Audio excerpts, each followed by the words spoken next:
Hello everyone, this is Shivangi. Welcome to shift classes. इस video में हम डिस्कस करने वाले हैं कोरिलेशन। तो यूजीसी नेट एग्ज़ाम के लिए ये टॉपिक भी इकोनॉमिक्स के लिए इम्पॉर्टेंट है। इसमें से भी क्वेश्चन पूछे जाते हैं। तो कोरिलेशन क्या है? एक स्टैटिस्टिकल मेथड है या स्टैटिस्टिकल टेक्निक है जो मेज़र करता है दो डिफरेंट वेरिएबल के बीच का क्वांटिटेटिव रिलेशनशिप, जैसे प्राइस और डिमांड। ठीक है, क्वांटिटी मीन जिसमें क्वांटिटी होगी, प्राइस और डिमांड में कैसा रिलेशन होता है, नेगेटिव होता है। वो हमें कैसे पता लगता है कि भाई जैसे जैसे प्राइस राइज होंगे वैसे वैसे डिमांड कैसी होती है, डिक्रीज़ होती है। ठीक है, डिमांड क्या होती है, डिक्रीज़ होती है। तो नेगेटिव रिलेशनशिप है, तो ये क्वांटिटेटिव है। ठीक है, इसको हम मेज़र कर सकते हैं नंबर्स में।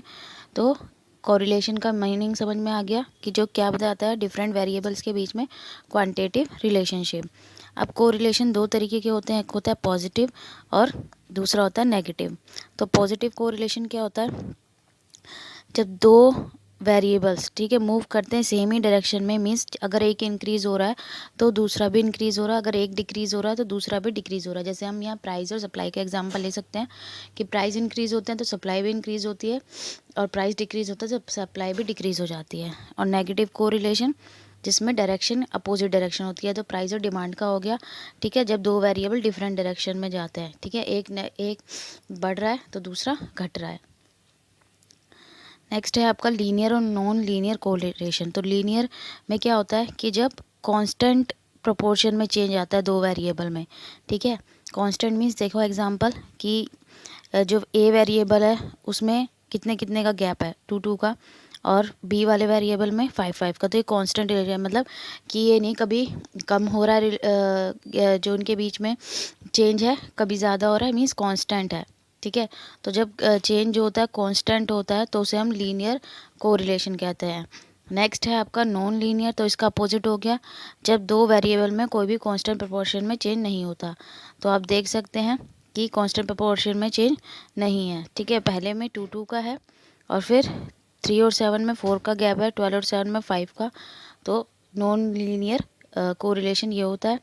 नेक्स्ट है आपका सिंपल और मल्टीपल कोरिलेशन। तो सिंपल क्या होता है कि जब हम दो वेरिएबल के बीच में स्टडी करते हैं रिलेशनशिप तो उसे हम सिंपल कोरिलेशन कहते हैं, जैसे प्राइस और डिमांड के बीच में। और मल्टीपल में क्या हो गया, जब हम दो से ज़्यादा वेरिएबल्स के बीच में क्या करते हैं, एक साथ ही रिलेशनशिप को स्टडी करते हैं, तो उसे हम क्या कहते हैं, मल्टीपल रिलेशन कोरिलेशन। ठीक है, in this entire set of dependent and independent variable study seven. तो इसमें किसमें, मल्टीपल वाले में, कि भाई जो डिपेंडेंट वेरिएबल है वो और इंडिपेंडेंट वेरिएबल जितने सबको एक साथ स्टडी किया जाता है। एग्जांपल देख लेते हैं।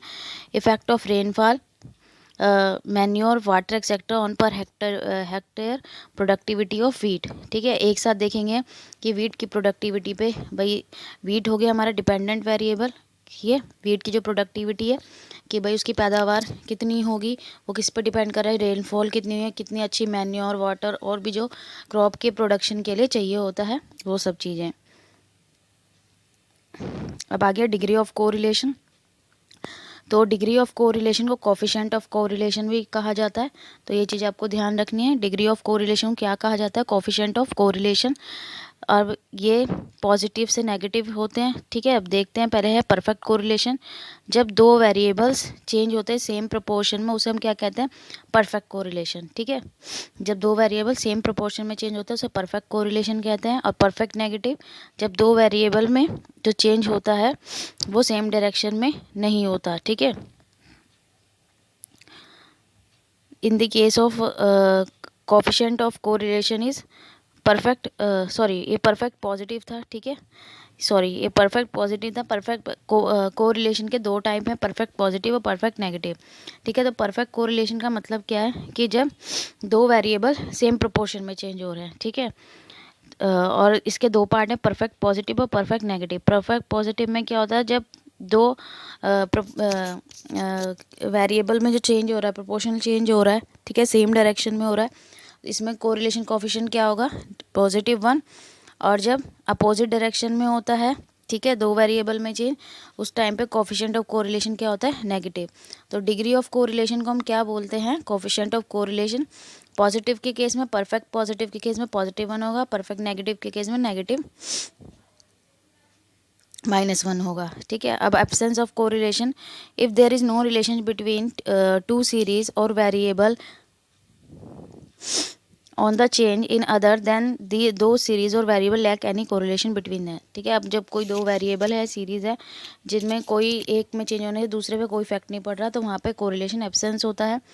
अब limited degree of correlation between perfect correlation and absence of correlation, there is a situation of limited degree of correlation. अब जो परफेक्ट कोरिलेशन होता है और एक एब्सेंस कोरिलेशन है, भाई एक जगह है कि दोनों के बीच में परफेक्ट कोरिलेशन, अब चाहे वो नेगेटिव हो चाहे पॉजिटिव हो, और एक जगह है कि बिल्कुल कोरिलेशन नहीं है। इनके बीच में एक सिचुएशन आती है जिसे हम बोलते हैं लिमिटेड डिग्री ऑफ कोरिलेशन। इसका जो कोफिशिएंट होता है, मीन्स की जो आर की वैल्यू होती है, जिसे हम आर से डिनोट करते हैं कोफिशिएंट ऑफ कोरिलेशन को, वो 0 और 1 के बीच में लाई करती है। अब वो हम देख सकते हैं ये टेबल के थ्रू, ठीक है।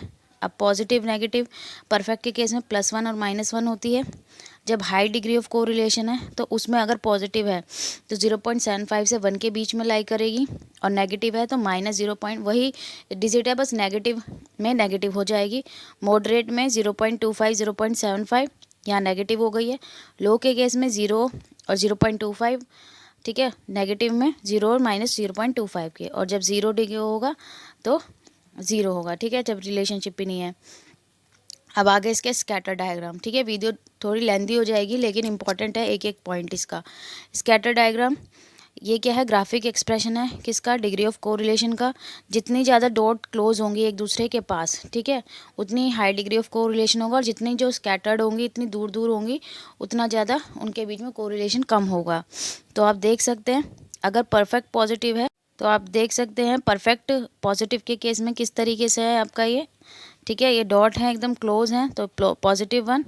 नेगेटिव के केस में, ठीक है, कि नेगेटिव के केस में यहाँ पे आर क्या होता है -1, और अगर क्या है पॉजिटिव है खाली, ठीक है, 0.75 ये हाई डिग्री ऑफ कोरिलेशन है, तो इस तरीके से लाइन के आसपास जो होंगे ये डॉट आएंगे, स्कैटर्ड होगा, ठीक है। वेरिएबल्स के बारे में बता रखा है ये। नेगेटिव के केस में इस तरीके से होगा, ठीक है, लाइन, और जब कोरिलेशन ही नहीं है तो इस तरीके से होगा आपका डायग्राम, ठीक है। तो स्कैटर डायग्राम हमें क्या बताता है, सिर्फ अप्रोक्सीमेशन बताता है रिलेशनशिप की, या क्लोजनेस बताता है दो सेट की, कि वो कितने एक दूसरे के क्लोज हैं या फिर दूर हैं। अब ये है Karl Pearson coefficient of correlation, तो ये क्वांटिटेटिव मेथड है कैलकुलेट करने का कोरिलेशन को, ठीक है। ये वाइडली यूज़ किया जाता है इस मेथड को, किस मेथड को, कार्ल पियर्सन कोफिशिएंट को, ठीक है। अब इसका फॉर्मूला है ये आपका R = सिग्मा XY अपॉन में n स्टैंडर्ड डेविएशन x का और y का, ठीक है। ये एक्सप्लेनेशन है। R क्या है, कोफिशिएंट ऑफ कोरिलेशन। x कैसे निकालते हैं, x - x बार, y - y बार। आपको x और y की वैल्यू दी होगी, न्यूमेरिकल तो आपका एग्जाम में आना नहीं है, लेकिन फॉर्मूला आप लोग लर्न कर लेना, ठीक है। ये एक्सप्लेनेशन दे रखी है। अब इसको फॉर्मूले को अप्लाइड करते हैं ओनली टू दो series where deviation are worked out from actual average of the series. जब डेविएशन क्या हो जाती है एक्चुअल सीरीज से वर्कड आउट हो जाती है, डज नॉट अप्लाई टू दो series where deviation are calculated on basis of assuming. तो जहाँ पे डेविएशन को एज्यूम के थ्रू कैलकुलेट किया जा रहा है वहाँ पे ये मेथड अलाउड नहीं होता। तो ये चीज़ भी ध्यान रखनी है कि कार्ल पियर्सन मेथड कहाँ यूज़ होता है, जहाँ पे जो डेविएशन है, ठीक है, वो एक्चुअल एवरेज से निकल रही है, ना कि एज्यूम्ड मीन से निकल रही है। तो इस सिचुएशन में आर क्या हो सकता है, +1, -1 या फिर 0 हो सकता है। और जो जनरली आर की वैल्यू होती है वो +1 और -1 होती है। अब जो मॉडिफाई वर्जन है कार्ल पियर्सन का वो ये है, सिग्मा XY अपॉन में √ में सिग्मा x² इंटू में सिग्मा y²। तो यहाँ पे स्टैंडर्ड डेविएशन कैलकुलेट करने की नीड नहीं पड़ती है। तो ये कार्ल पियर्सन का मॉडिफाइड फॉर्मूला है, x -x बार से निकलेगा y - y बार से ही, ठीक है। फॉर्मूला लर्न कर लेना। अब ये शॉर्टकट मेथड है, ठीक है। इसमें this method is used when mean value is not whole number but in fraction. जब मीन वैल्यू फ्रैक्शन में आ रही है आपकी, होल नंबर में नहीं आ रही है, आपने मीन निकाला वो होल नंबर नहीं आ रहा, मीन्स जैसे मान लो 24 आ गया या 34 आ गया, ठीक है, ये होल नंबर हो गया। अगर फ्रैक्शन में आ रहा है, पॉइंट में आ गया आपका, ठीक है, या फ्रैक्शन में, अगर हम पॉइंट में कब आएगा, डेसिमल में कब आएगा, जब वो फ्रैक्शन में आ रहा है कि भाई कैंसिल नहीं हो रहा है, ठीक है, जैसे 72/5 आ गया, तो उस केस में आप कौन सा फॉर्मूले का यूज़ करेंगे, इस फॉर्मूले का यूज़ करेंगे, ठीक है। सिग्मा dx - dx dy, तो फॉर्मूला आप लोग को लर्न करना पड़ेगा, ये आप नोट कर लेना। और आर की कोई यूनिट नहीं होती, जैसे किलोग्राम, किलोमीटर, इस तरीके से कोई यूनिट नहीं होती। अब आ गया स्पीयरमैन रैंक कोरिलेशन कोफिशिएंट। इस बार जो पीजीटी इकोनॉमिक्स का एग्ज़ाम हुआ था उसमें ये जो फॉर्मूला है वो दिया गया था और पूछा गया था इसमें जो डी है वो क्या डिनोट कर रहा है। ठीक है, तो आपको फॉर्मूला याद होना चाहिए और फॉर्मूले में जो सिंबल यूज़ किए गए हैं उसका मतलब क्या क्या है। तो चार्ल्स एडवर्ड स्पीयरमैन ने डेवलप करा था फॉर्मूला 1904 में, क्या कैलकुलेट करने के लिए, coefficient of correlation of qualitative variable, किनके, क्वालिटेटिव, ठीक है, क्वांटिटेटिव नहीं। कार्ल पियर्सन क्वांटिटेटिव है और ये क्वालिटेटिव है। इसको स्पीयरमैन रैंक कोरिलेशन कोफिशिएंट किया जाता है। ठीक है, तो ये इसका फॉर्मूला है। आर के मतलब कोफिशिएंट ऑफ रैंक कोरिलेशन, ठीक है। डी मतलब रैंक डिफरेंस और एन मतलब नंबर ऑफ पेयर्स। तो डी रैंक डिनोट करता है, ये दिखाना है रैंक का डिफरेंस। तो ये एग्जाम में पूछा गया था इस बार। We shall study the calculation of rank correlation the 3 different situation.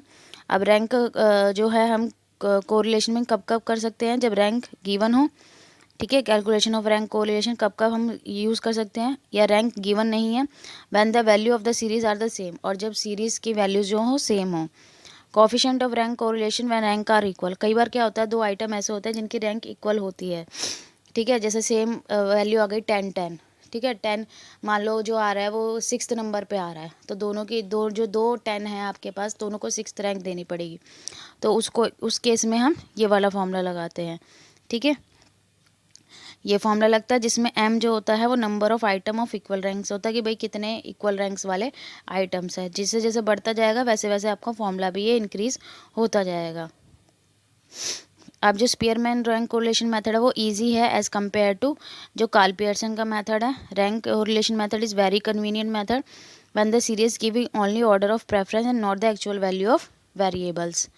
Rank correlation is superior method of analysis in case of qualitative distribution. तो आपको ध्यान रखना है जो रैंक कोरिलेशन है वो क्वालिटेटिव डिस्ट्रीब्यूशन के लिए यूज़ किया जाता है, जैसे वर्च्यू, विजडम, ठीक है, इग्नोरेंस। तो और जो कार्ल पियर्सन वाला है वो किस लिए यूज़ किया जाता है, क्वांटिटेटिव। अब डीमेरिट्स देख लेते हैं। Rank correlation method can not be use in case of group frequency distribution. ठीक है, ग्रुप फ्रिक्वेंसी में नहीं यूज़ कर सकते। It can handle only a limited number of observation. It is generally not used when number of observation exceed 20. तो जब 20 से exceed कर जाएगी नंबर ऑफ ऑब्जर्वेशन तो हम इसका इस्तेमाल नहीं कर सकते। तो एक मेन पॉइंट ये भी है, ये भी पूछा जा सकता है कि कितने एन नंबर ऑफ ऑब्जर्वेशन होना चाहिए रैंक कोरिलेशन में, तो आपको ध्यान रखना है 20। इंपॉर्टेंस ऑफ कोरिलेशन हम देख लेते हैं कि लॉज और कंसेप्ट बनाने में हमारी ये मदद करता है। ठीक है, कोरिलेशन जैसे लॉ ऑफ डिमांड और सप्लाई बना, भाई प्राइस और डिमांड में रिलेशन देखा, जिससे एक हमारे पास लॉ आ गया, law of demand. Cause and effect of relationship, ठीक है, क्या कॉज और इफेक्ट रिलेशनशिप का बिजनेस डिसीजन लेने में और पॉलिसी फॉर्मुलेट करने में। तो इन चीज़ों में कोरिलेशन जो है हमारी मदद करता है। तो वीडियो थोड़ी लेंदी हो गई है, लेकिन जो सारे पॉइंट है वो इंपॉर्टेंट है एग्जाम पॉइंट ऑफ व्यू से। आई होप आपको वीडियो अच्छी लगी होगी। अगर वीडियो अच्छी लगी हो तो like it, share it and subscribe my channel. Thank you.